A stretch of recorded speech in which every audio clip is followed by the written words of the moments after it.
In chapter three, we're going to start diving into mental and emotional health. We'll also touch on this a little bit in chapter four. You, as an eighth grader, are being set up for really the rest of your life. But as you enter toward high school, there's a lot of things that are going to be put on your plate that are going to challenge you, physically, mentally, emotionally, socially, all these different parts of health. But we need to make sure we spend a good amount of time and talk about what you're going to go through mentally and emotionally. A lot of you have already experienced some things that have caused you to be, really it caused your emotions to go in a lot of different directions in terms of happiness, sadness, possibly depression, frustration, anxiety, stress, all those different things, because that's what happens at this time in your life. And unfortunately, life doesn't get easier as you get older. The only thing we can do is improve our skills on handling and coping with different situations. I wish life was easy. I wish life was great for everybody. We just know that's not the case. But we want to be able to recognize when something happens that challenges us mentally or emotionally and allows us to adapt and be flexible enough to handle the situation in a way where we don't we don't have thoughts of hurting ourselves. We don't have our lives be completely turned upside down because of something that maybe was out of our control. I mean, you think about a death or a setback, even just a bad grade. There are some people whose days are completely destroyed by something like that, and for good reason. But we need to be able to bounce back after a short amount of time.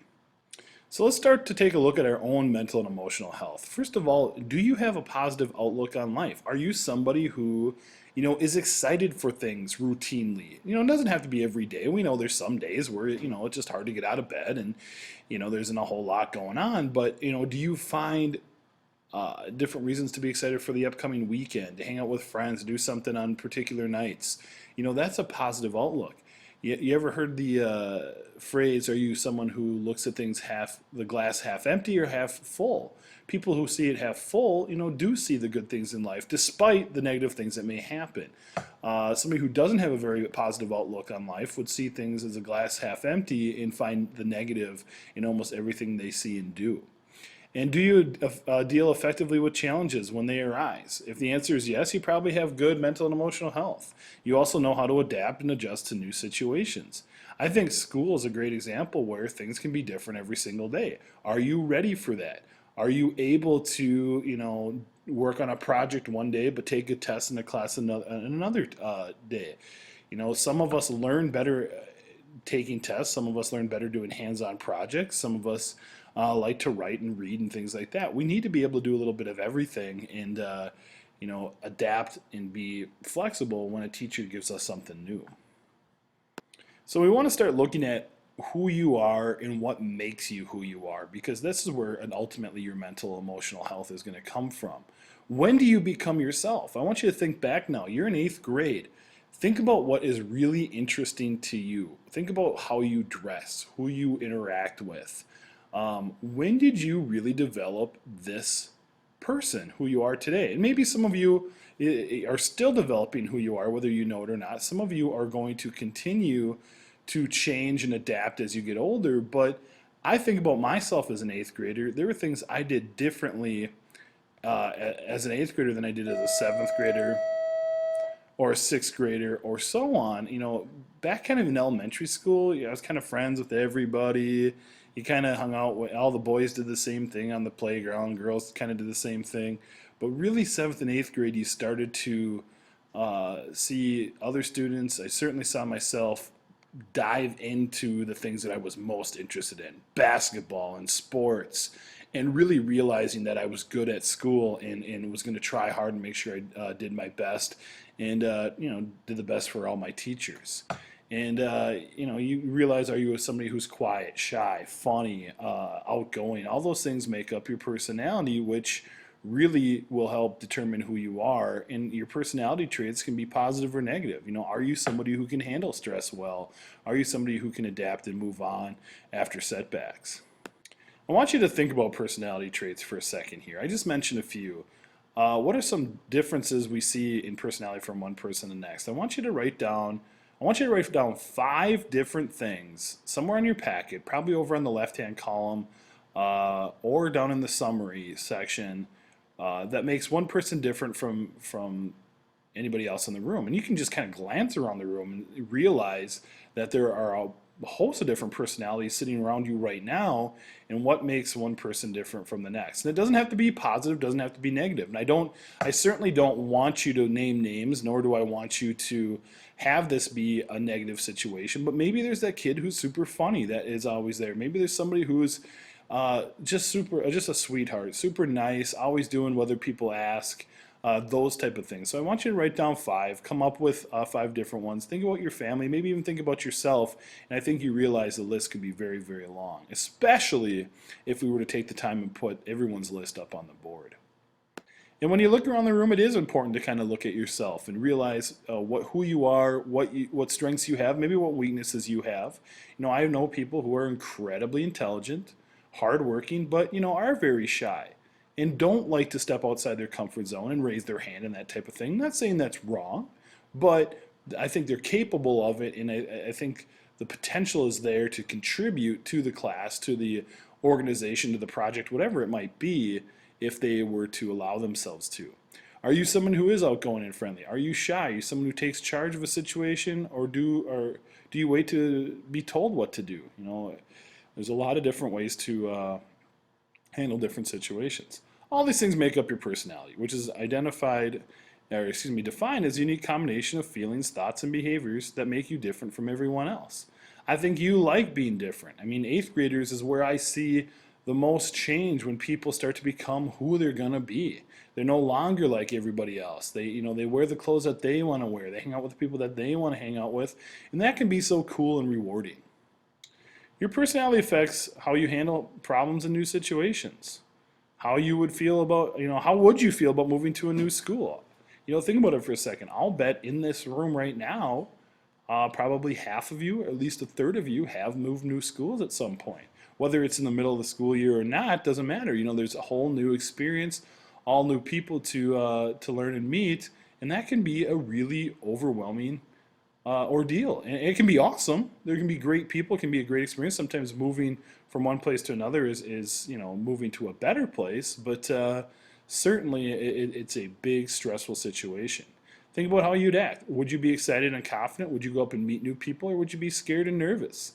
The point is that people react in different ways to the same situation. I'm somebody who loves to talk and be around people, but I think if I move new schools, or if I got a new job somewhere, yeah, you can bet I'd be a little nervous and scared and probably pretty quiet at first until I start to, meet new people or learn the lay of the land and kind of get comfortable with my surroundings. Now, it's not a bad thing, but some people are more likely to kind of take the bull by the horns, so to speak, and go out and, introduce themselves to other people and really get to know the new place as quickly and the best way that they can. Now, your self-concept. Self-concept is the view that you have of yourself. How do you feel when you look in the mirror? It's not just a physical thing. I'm not just talking about how pretty you are, handsome you are, skinny, fat, overweight, these things that we judge ourselves on every single day. But I'm talking about, are you happy with your accomplishments, your skills, your talents, your deficiencies? It's a really big, broad idea of who you are. And this begins forming in early childhood based on your experiences in relationships. Think about the first time you were bullied. I remember a time when a kid our neighbor kid, a couple neighbor kids came over and kind of picked on my brother and I when we were, I would guess, 7, 8 years old. And then a couple years later, we were best friends with this kid. It was, I think those kids were being a little bit, kind of, not so much bullies, but just kind of the naughty kids in the neighborhood. And you find out that once you get to know them, they're pretty good dudes, and they're just kind of goofing around and passed through and passed by your driveway and did something they shouldn't have. So, but that could really beat somebody up. Somebody could have a really negative opinion of who they are based on some things that people said or did at a real young age. And family's a big one. We know that, people with high self-concepts of themselves are loved, or are going to be told they're good and doing a good job from mom, dad, and those around you. And we know that, unfortunately, not everyone lives in a household of very supportive family and parents. As you get older, your peers, coaches, and teachers begin to influence your self-concept. Some people really realize that, hey, if I do well in school or sports, that people are going to tell me I'm doing well, and they feed off of that, and they work harder and become better and better people and athletes and students and so on. So what happens when you make a mistake? We know that everyone's going to have a slip up here and there. Things aren't going to go as well as they can. Again, I remember growing up being a pretty good student, and my mom always checking in on me. She was a teacher. I remember it was third grade, and I don't know why this should even matter, but it did to me. Every Monday we would take a pre-spelling test, and then we'd work on those spelling words all week, and Friday we'd take a real spelling test. Well, I always aced the spelling test. I was a good speller. In one particular week, I got like 3 or 4 out of 10 wrong on Monday, and I was devastated for like 3 days, and to the point where like I didn't want to tell my mom. Like I did something incredibly wrong. Now, obviously, it made me a better speller, made me work harder, and it made me do well that coming Friday. But it was an unnecessary stress based on what my expectations were. So probably a little bit of extreme matter, and it didn't necessarily happen like that the rest of my life. I think I did pretty well in school and didn't have to worry about that kind of stuff. But mistakes are going to happen. Someone with a positive self-concept is going to learn from the mistakes and move on. I think that's what I did. I was able to study those words, do better, and say, hey, you know what? Maybe I shouldn't race and go so fast, because I think that was part of my problem. I wrote down the words so quickly that I didn't take time to read them through and make sure I did a good job. With a negative self-concept, someone who doesn't really think very highly of themselves or what they're capable of doing might feel like one mistake means everything you do is wrong. Everything that the rest of the day they think is wrong. They might hold you back from reaching your goals. It just, people really mentally beat themselves up and tell themselves they're not worth very much. It can lead to depression, and certainly we know depression can lead to suicide. It's a very, very scary situation. So of course we can't talk about self-concept without talking about self-esteem.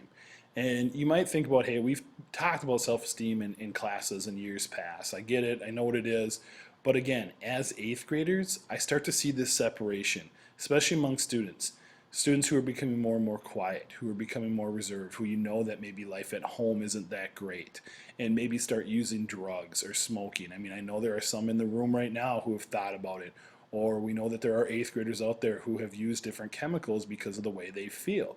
Their self-esteem just is getting lower because of they're not getting the nurture and love at home, or they're not doing well at school, they don't have friends. It's a whole host of those things. I mean, you look around the room, you look around the 8th grade hallways, and you can see this happening. But you also see kids who are flourishing, people who are doing well in school, who are in sports, who are growing big, tall, pretty, beautiful, handsome, you name it, and are becoming the life of the party. And, that's okay too, but we need to be able to not only accept our deficiencies, but to curb our talents. We don't want to have an ego. We don't want to be cocky. We don't want to be arrogant, but sometimes we can be happy with the good things that happen to us. Your personality and self-concept affect the way you feel about yourself, and that's called self-esteem. It's based about how you value yourself. Are you good or bad? And it really comes with a term called resilience. Resilience is ability to bounce back from disappointment. Are you able to say, you know what? Okay, I got a couple wrong on a test. Or, nope, I didn't play very well in the football game. Or I missed a couple steps in the dance recital. Those are some things that we maybe just need to push to the past and move on to the next event, concert, game, whatever. So how do we build self-esteem? Here's some tips to helping build who we are every single day. List your strengths. Identify your talents and abilities. There are some people, and again, you probably can look around the room and know that there are people who aren't afraid to share with everybody how good they are at this, and this. And that's okay, but obviously a little arrogance and cockiness can rub people the wrong way. But don't be afraid to let people know or remind yourself of the good things that you do. Some people who are really good artists love to draw and aren't afraid to show people their drawings. I was a good drawer when I was like in 4th grade, but I never got any better, and I'm terrible at today. So when somebody shows me a picture, I'm like, wow, that's really impressive. You drew that? That's awesome. Sometimes we need to seek out those praises for the things that we are good at. Remember that not everyone is perfect. Everyone makes mistakes. People who are perfectionists set themselves up for disappointment all the time because they don't reach perfection. You think about it, if somebody needs to be perfect on a test, let's say they need to get 100% and they get 99 or 98%, to them that may be a failure. That sounds silly to most of us, but that's the expectation that they have. Knowing that maybe they have to explain that to mom and dad, that just drives them bonkers when the rest of us say, hey, it's probably good enough. And also find ways to motivate yourself. Identify your goals and what you need to reach them. I tell you what, when you accomplish something big, something that you set out to do, it feels awesome. So maybe we need to find time to set more goals and come up with cool things that we want to do and accomplish so that we can feel good when we get there. And then maybe it causes us to set newer, higher, more challenging goals, which again then gives us some purpose, some drive, and we find our ways to motivate ourselves to accomplish these great things.